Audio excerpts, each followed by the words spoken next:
देखिए Ohm's law के बाद आपका नेक्स्ट टॉपिक है बेटा स्पेसिफिक रेजिस्टेंस यानी कि विशिष्ट प्रतिरोध।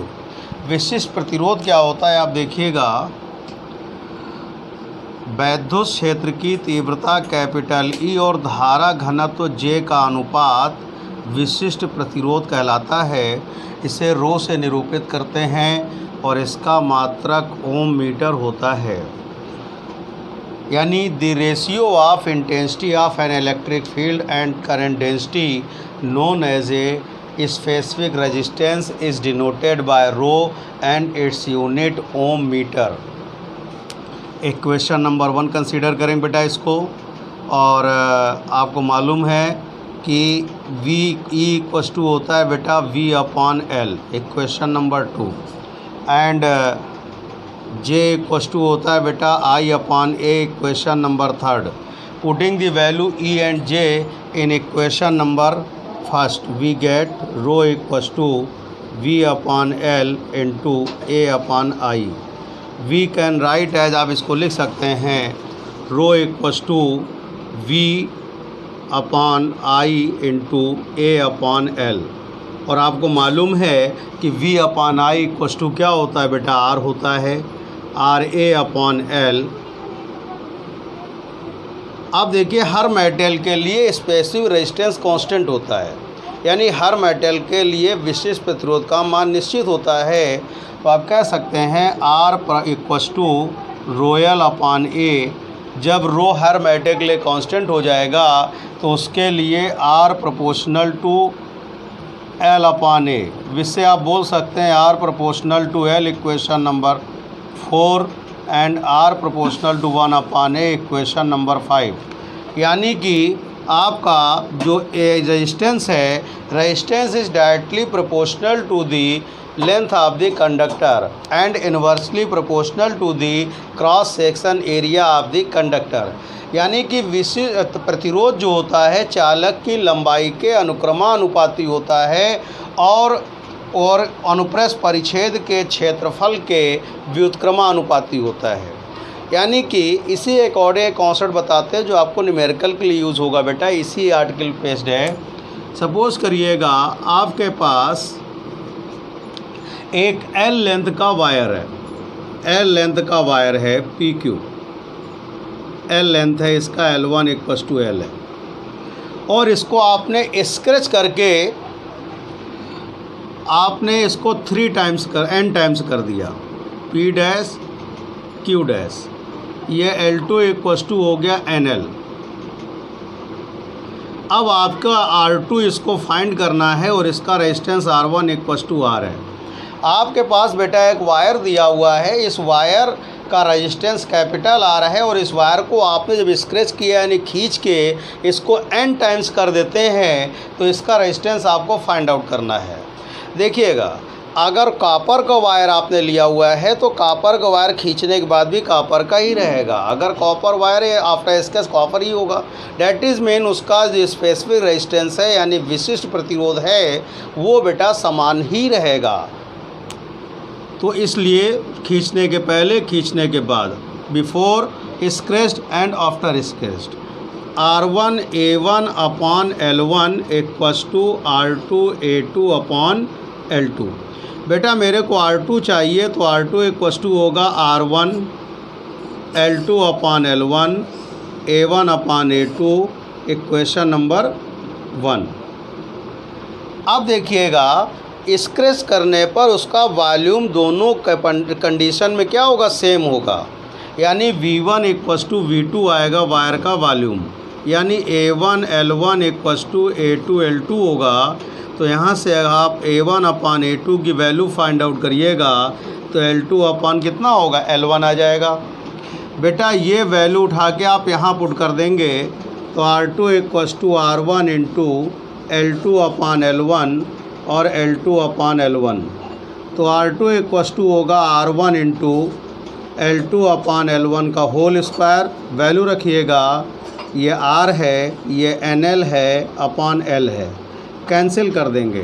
तो यहाँ से आफ्टर सॉल्विंग क्या होगा बेटा, R2 equals to N square R होगा। तो इस तरह से क्वेश्चन किसी वायर को खींच के उसकी लेंथ 3 टाइम्स कर दें, 4 टाइम्स कर दें, 6 टाइम्स कर दें, स्क्रैच करके, तो उस तरह के प्रॉब्लम्स आप इस तरह से आप क्या करोगे, सॉल्व करोगे। बात समझ में आ गई बेटा। अब इसके आगे आप देखते हैं।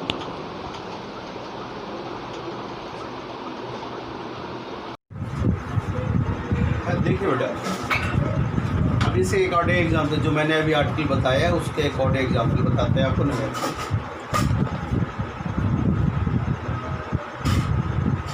एक वायर का रेजिस्टेंस आपका 5 ओम है, तो इसकी लेंथ को आपने 3 टाइम्स कर दिया है स्क्रेच करके, तो आपको R2 फाइंड करना है।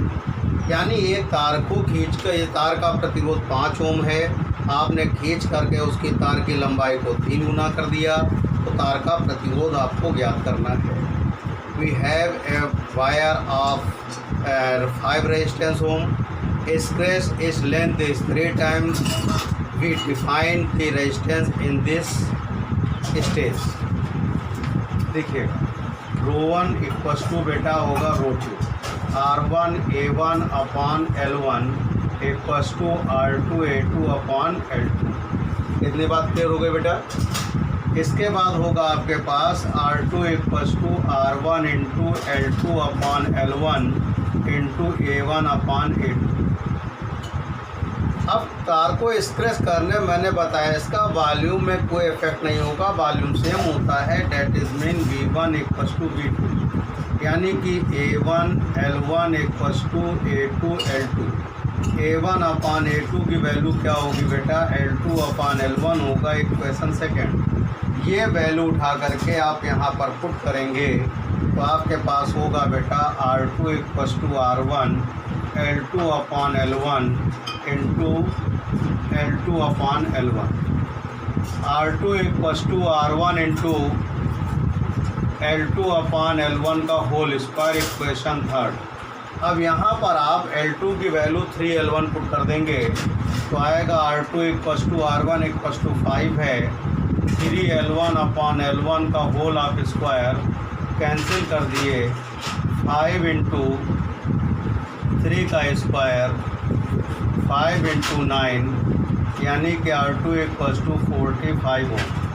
इस तरह से इस तरह के आपको न्यूमेरिकल क्या करना होगा बेटा, आपको सॉल्व करना होगा। बेटा नेक्स्ट टॉपिक है स्पेसिफिक कंडक्टिविटी यानी विशिष्ट चालकता। विशिष्ट चालकता यानी स्पेसिफिक कंडक्टिविटी क्या होती है, विशिष्ट प्रतिरोध का व्युत्क्रम। विशिष्ट प्रतिरोध का व्युत्क्रम विशिष्ट चालकता कहलाता है। इसका मात्रक ओम मीटर इनवर्स होता है। विशिष्ट प्रतिरोध का व्युत्क्रम विशिष्ट चालकता कहलाता है। इसे स्मॉल सिग्मा से डिफाइन करते हैं और इसका मात्रक ओम मीटर इनवर्स होता है। यानी कि the reciprocal of specific resistance known as a specific conductivity is denoted by small sigma and its unit ohm metre inverse. We know that rho equals to E upon J, then ये हो जाएगा sigma equals to J upon E, यानी J equals to sigma E. ये आपका specific conductivity यानी कि आपके पास विशिष्ट चालकता हो गई बेटा। एक बार फिर समझेंगे, किसी भी चालक के विशिष्ट प्रतिरोध का व्युत्क्रम विशिष्ट चालकता कहलाता है। The reciprocal of the specific resistance known as a specific conductivity is denoted by a small sigma and its unit ohm meter inverse। sigma equals to 1 upon rho, rho की value e upon j, sigma equals to j upon e, then j equals to sigma e होता है बेटा।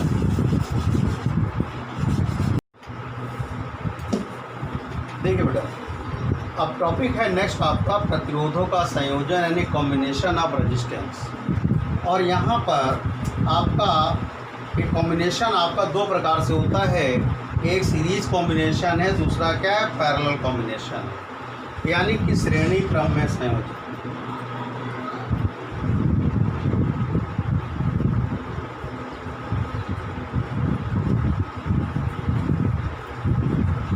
पहला है आपका series combination यानी कि श्रेणी क्रम में संयोजन।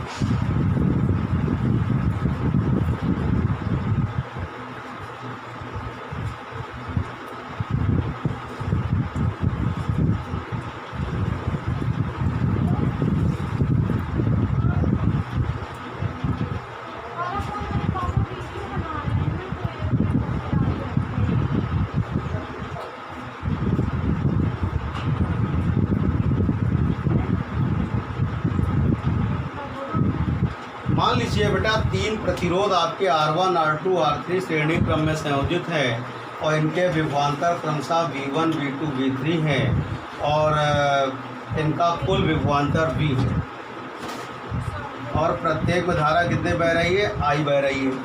We consider three resistance combined in series R1, R2 and R3.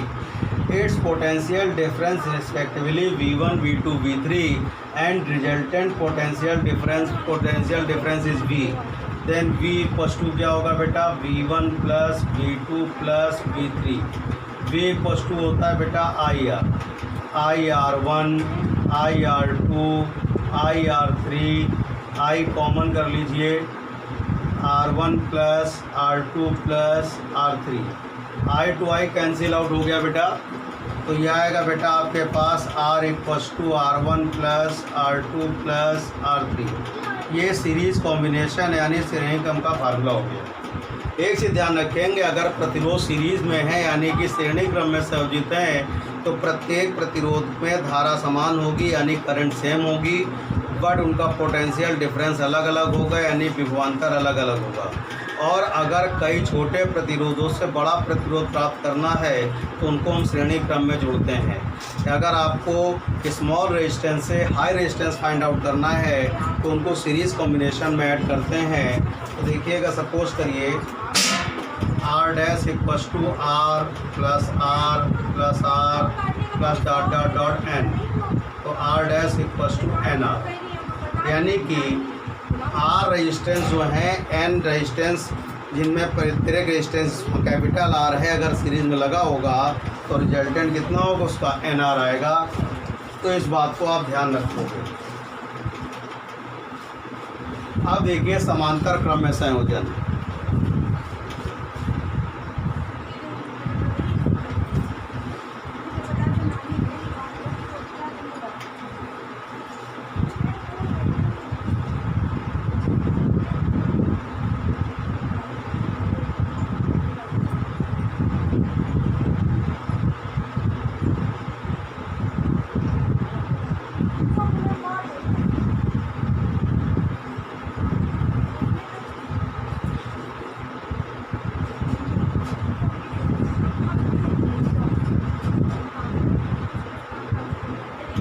मान लीजिए तीन प्रतिरोध आपके समांतर क्रम में संयोजित है R1, R2 एंड R3 और इनमें प्रत्येक में धारा क्रमशः I1, I2, I3 बह रही है और प्रत्येक का विभवांतर V है।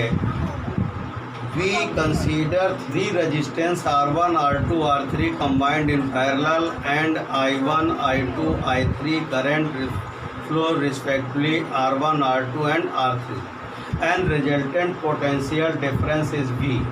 देन I इक्वल्स टू होगा बेटा I1 plus I2 plus I3, तो V upon R equals to V upon R1 plus V upon R2 plus V upon R3, V upon R, V common 1 upon R1 plus 1 upon R2 plus 1 upon R3, V to V cancel, V upon R equals to V upon 1 upon R1 plus 1 upon R2 plus 1 upon R3। ये था बेटा आपका समांतर क्रम में प्रतिरोधों का संयोजन, combination of resistance in parallel क्रम। आप सपोज करिए, देखिएगा अगर प्रतिरोध समांतर क्रम में संयोजित हैं तो प्रत्येक प्रतिरोध में धारा अलग अलग होगी लेकिन पोटेंशियल डिफरेंस सेम होगा। और अगर लार्ज प्रतिरोधों बड़े प्रतिरोध से छोटा प्रतिरोध प्राप्त करना है तो उनको आपको समांतर क्रम में जोड़ना होगा। नहीं, जब हम लार्ज रेजिस्टेंस से आपको स्मॉल रेजिस्टेंस फाइंड करना होगा तो उनको हम कैसे कंबाइन करेंगे? In parallel system. सपोज करिए एन रेजिस्टेंस, इसमें ईच वायर का रेजिस्टेंस कैपिटल आर है, पैरेलल सिस्टम में अटैच होंगे, तो उनका रिजल्टेंट कैसे फाइंड आउट करेंगे देखिए। 1/r dash equals to 1/r plus 1/r plus dot dot n। 1/r dash equals to n/r, r dash equals to r/n। बेटा आज का टॉपिक था आपका, मैंने बताया स्पेसिफिक रेजिस्टेंस, उस पर एग्जाम्पल यानी विशिष्ट प्रतिरोध, स्पेसिफिक कंडक्टिविटी यानी विशिष्ट चालकता, और combination of resistance, series combination and parallel combination. बस दो बातें न्यूमेरिकल लगाते समय और ध्यान रखिएगा कि अगर सीरीज़ कॉम्बिनेशन है, पहचानना है, तो करंट में उसमें कोई डिवीज़न नहीं हो, करंट सेम होगी, पोटेंशियल अलग, डिफरेंस अलग अलग होगा। और पैरेलल सिस्टम है तो इसमें करंट आपकी क्या होगी, डिफरेंट होगी, बस पोटेंशियल क्या होगा, ईच का सेम होगा। इस बात का आप ध्यान रखें। ओके बेटा, थैंक यू।